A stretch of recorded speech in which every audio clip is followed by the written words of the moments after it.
Bonjour à tous mes parents africains et ivoiriens. J'ai plus à me présenter, c'est Bijoux d'Afrique. Là, je tiens à aller droit au but. Droit au but, pourquoi? Je veux parler de cette histoire qui se déroule entre ces deux groupes de frères ivoiriens. Et ce monsieur, je reviens sur lui cette fois-ci, et spécialement, ce monsieur Stéphane Kipré, parce que j'en ai pas fini avec lui. Ok? Maintenant, en parlant de ce groupe-là, je vais dire le nom de un. Vous voyez ce qui se passe là avec le frère Ivaïpo. Je dis le frère Ivaïpo parce que c'est un Ivoirien comme moi. Après son parcours personnel ou professionnel, je ne le connais pas. Moi, ce que je sais, c'est son parcours et sa défense, son combat pour Laurent Gbagbo. Ainsi que pour les autres aussi.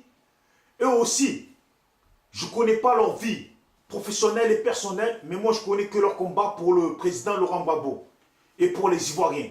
Ça, je les salue tous pour ça.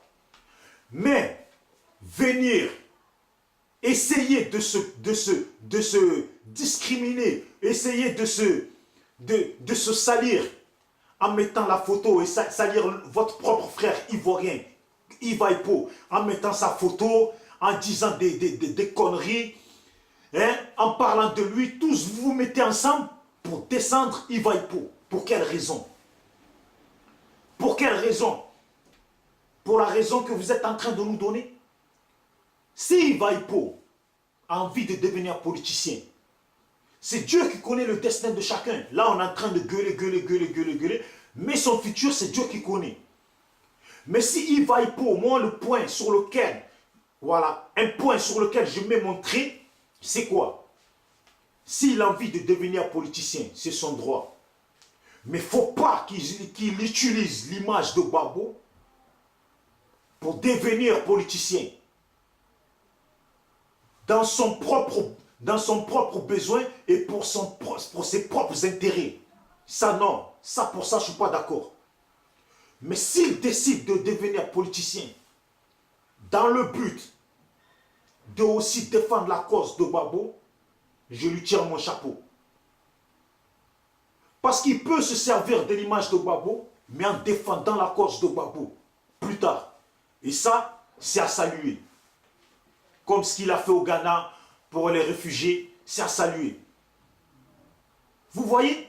Parce que tous ces simagrées là, on dit ça, on invente telle image, on envoie ça. Oh les gars, n'oubliez pas qu'avant tout, vous avez tous commencé ensemble.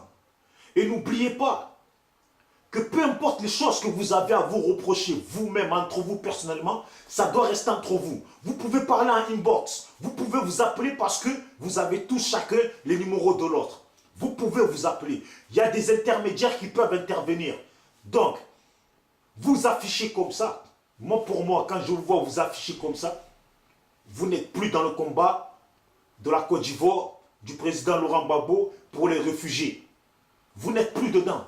Là, vous êtes dans une histoire de cinéma, de jeu d'enfants. Hein? Ah, tu as parlé mal de moi, moi aussi je veux parler mal de toi. Ça, c'est des jeux d'enfants.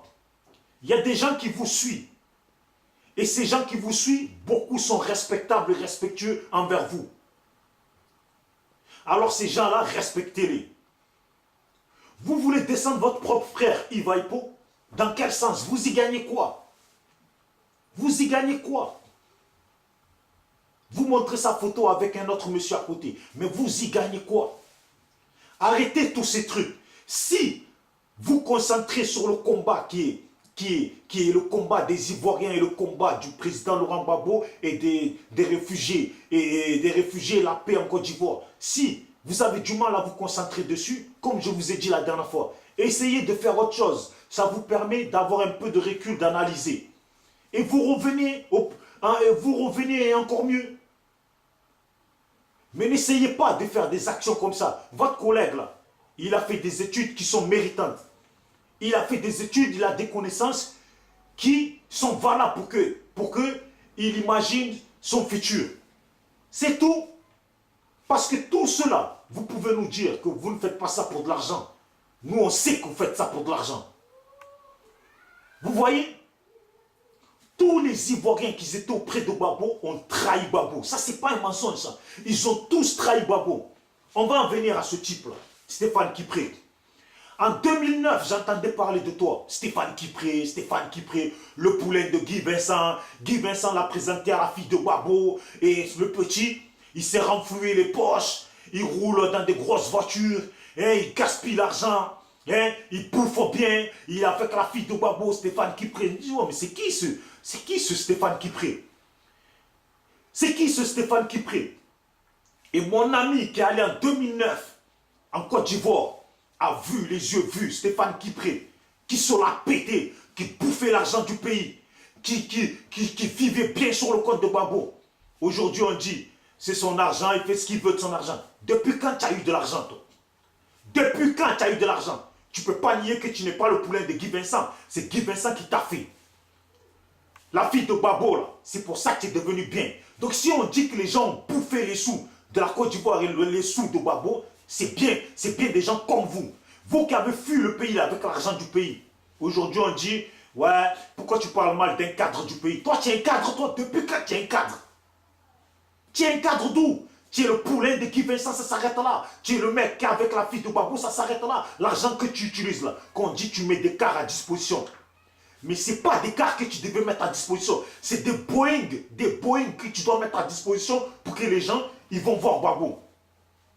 Me parle de... Tu as vu tes démarches que tu es en train de faire actuellement là, à Paris, en train de vouloir recruter les gens. Hein? Pour ton propre compte, tu es en train de faire tes propres démarches politiques là. Je suis au courant. Mais je ne veux pas trop rentrer dans ce sujet-là, juste je veux te mettre un point, parce que ça fait depuis longtemps que j'entendais parler de toi. Et la dernière fois quand j'ai parlé de toi, et que je parlais en bien de toi, je me suis dit, ce nom il me dit quelque chose.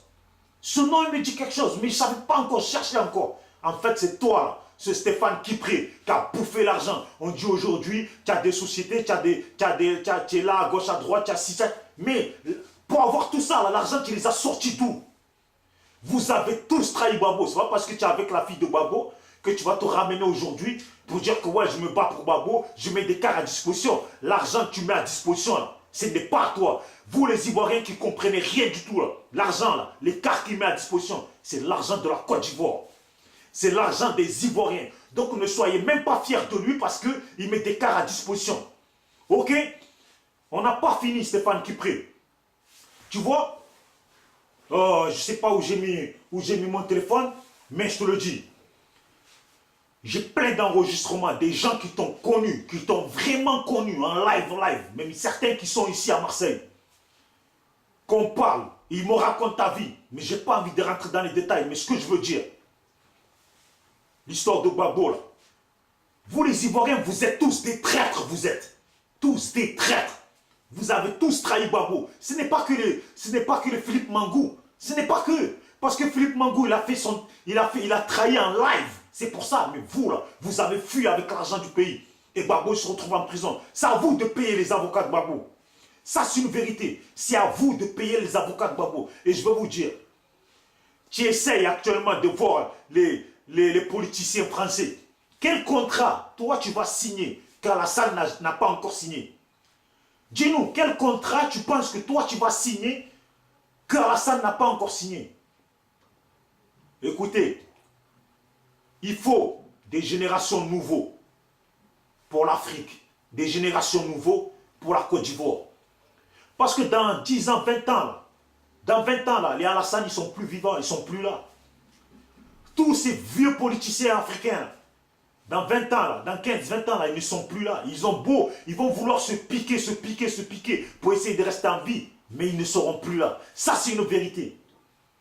Il faut de la jeunesse nouveau, une nouvelle génération pour le combat africain.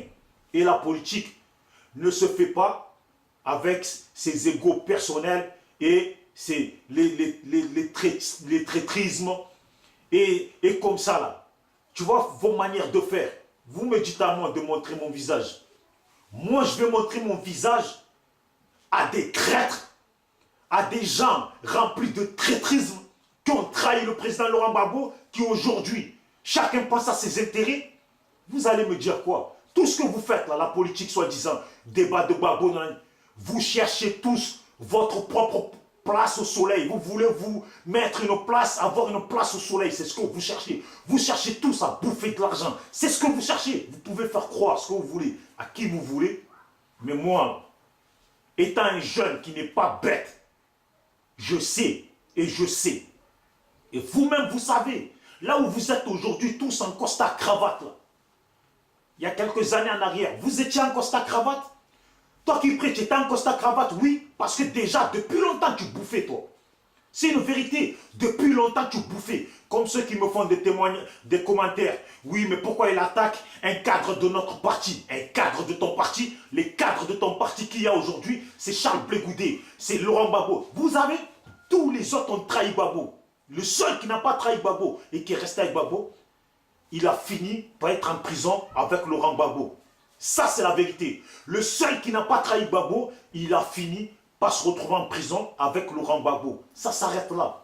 Tous les autres, là, c'est que des gens qui ont fui avec l'argent. Mais on n'a pas fini, Stéphane Kipré. Je te parle, on n'a pas fini. Il y a beaucoup de choses qui ne me plaisent pas. Je vous ai dit, moi, je n'ai pas acheté ma caméra pour venir parler que des gens d'Alassane. Les gens, ils pensent que moi, je suis venu, je me prends pour un pro-Babo ou pour un pro, parce que je suis un dida, je vais venir critiquer que seulement les Alassane.